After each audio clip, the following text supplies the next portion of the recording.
guys, hindi ko na pala na ipakita sa inyo guys yung ibang natirang poste na hindi namin na nadudugtungan pa dati, diba? Ngayon kasi nagpo-forma na kami ng ano, ng mga poste. Ito na siya ngayon guys, oh. Yung ipinakita ko sa inyo kasi nung yung huling video, sobrang lakas kasi ng mga ulan dito, kaya ano, hindi na kami makapag-video. Ito na yung mga, ito na guys yung mga nadugtungan namin, oh.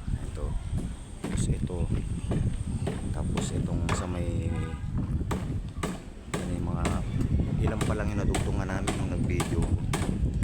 Ngayon ang nangyari, hindi na namin na ipakita sa inyo pati yung pagpuporma nito.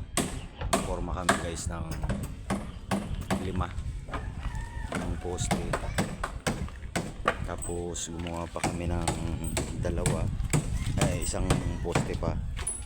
Ito para sa gilid naman to. Ayan,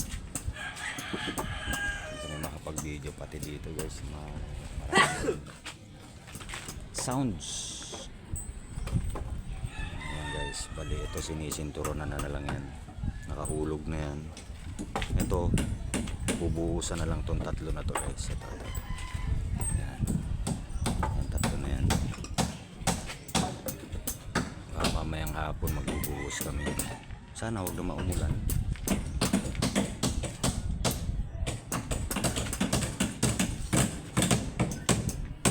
Kahapon lang namin sinimulan tong pagtatayo ng forma ng poste. Dito naman kami sa taas ngayon guys.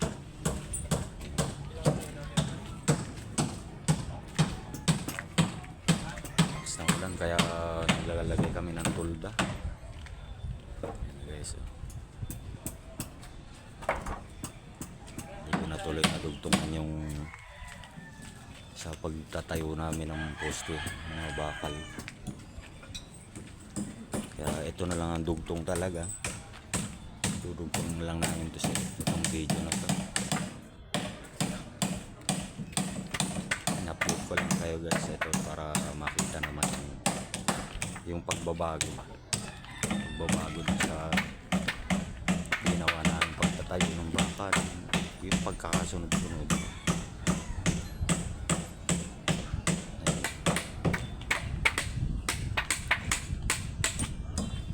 Ito yung mga masisipag kong mga utol.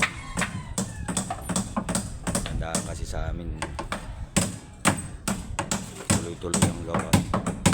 Alam na kung anong gagawin. Hindi na kaya mabilis ang kilos namin guys. Alam na kung anong susunod, hindi na yung uutusan. Tapos pa lang namin mag-cutting.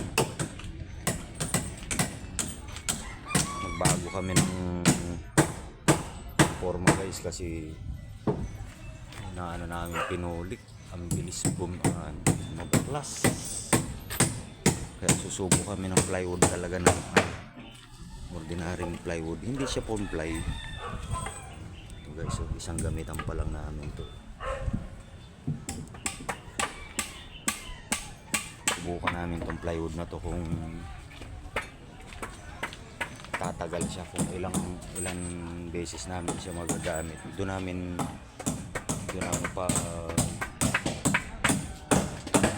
pagkukumpara ngayon yung kung gaano namin siya katagal ganito.